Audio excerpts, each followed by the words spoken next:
Pleasure meeting both of you. When I tell people about the story, about Katie's condition, they always say, "Is that a real thing?" And I say, "Yeah, it's a real disease." Did you guys know that XP was a real disease before, or how did you find out? No, I found out from reading the script, and then I looked it up and felt so ignorant for not knowing. I was like, "Belle, what are you doing? Read the news, my goodness. Do some research for once."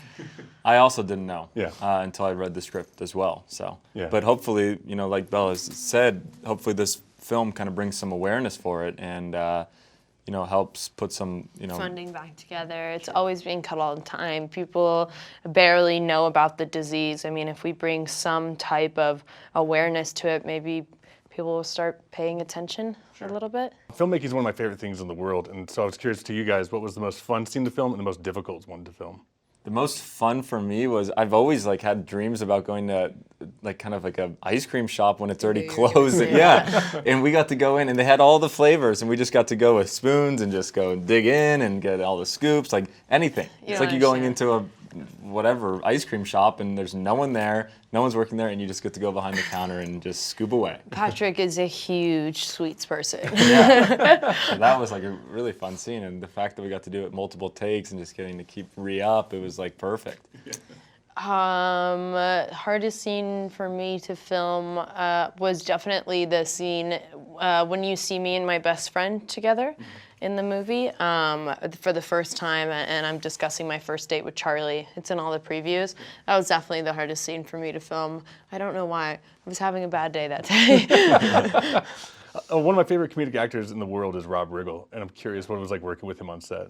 He is literally so funny that you're like, honestly, can you stop being so funny? Because I need to be serious for a second, and I can't because you're just so funny with everything you say. But not only is he obviously comedically gifted, but he has so much depth to him, and then this role for him, I feel is really gonna introduce people to a new Rob. Sure.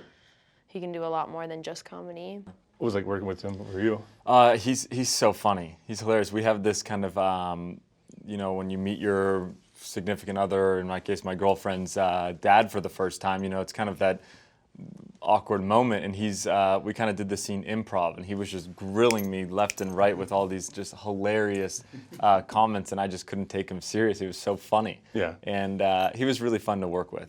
You're early in your careers. I'm curious, is there a genre or an actor or a director that you'd like to work with in the future? Definitely. I'm early in my career. She's been doing this for years. Yeah. I mean, she's only 20, right? You're 20. But I mean, early in her career, she's been doing this for over a decade. This is a long time ago still. Yeah, but it's she's more of a veteran than a beginner at this point.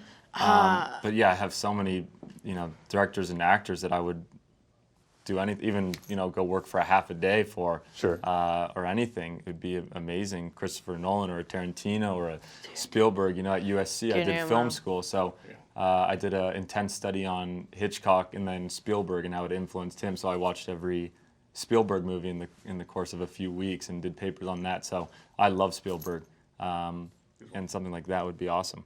You said Robert De Niro? Guillermo del Toro. Oh, that's a good one. Tarantino, we love a good Tarantino. I've actually met him 3 times ever since I was little.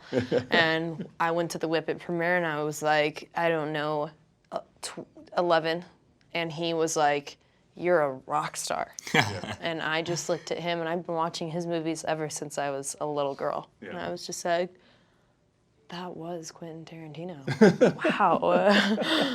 Pretty rough industry. I'm curious, what's the best advice someone ever gave you to endure it? I mean, don't give up, as kind of cheesy as that sounds, but as, acting and doing the auditioning and stuff like that, there's a lot of no, and, people putting you down and stuff, and just kind of fighting through that and finding ways to believe in yourself. I mean, for a lot of people, probably kills their inner confidence and stuff, but to fight through that and know that you're worth more and that it's, there's light at the end of the tunnel, I think for sure. Yeah.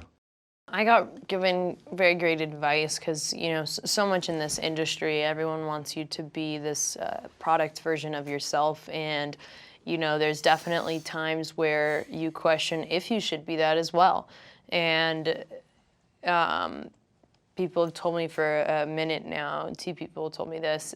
They were like, look, You get here from being you, not from your publicist telling you what to be, or this person or that person. It's literally you doing this. And if you're sticking true to yourself, again, sounds a bit cheesy, Yeah. but it really goes a long way with me, because I constantly think about, oh, my image, this, should change this.